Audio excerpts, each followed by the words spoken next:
గణేశుడు పార్వతీ పరమేశ్వరుల కుమారుడు.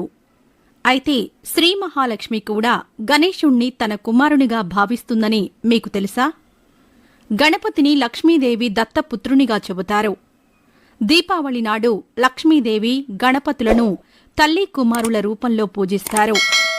లక్ష్మీ సమేతంగా గణపతిని పూజిస్తే ఆ తల్లి ఎంతో సంతోషిస్తుందని, అటువంటి భక్తులకు అమ్మవారి ఆశీస్సులు ఎల్లప్పుడూ ఉంటాయని చెబుతారు. గణేశుడు శ్రీ మహాలక్ష్మికి కుమారుడు ఎలా అయ్యాడనే దాని వెనుక ఒక పురాణ కథ ఉంది. దానిని ఇప్పుడు మనం తెలుసుకుందాం. జగత్తును పోషించే శ్రీ మహావిష్ణువు భార్య కనుక లక్ష్మీదేవిని జగజ్జనని అని పిలుస్తారు. ఈ ప్రపంచమంతా అమ్మవారి ప్రేమ, మాయలతో నడుస్తుందని చెబుతారు. పురాణాల ప్రకారం ఒకప్పుడు లక్ష్మీదేవి ప్రపంచంలోని ప్రతి ఒక్కరూ లక్ష్మీ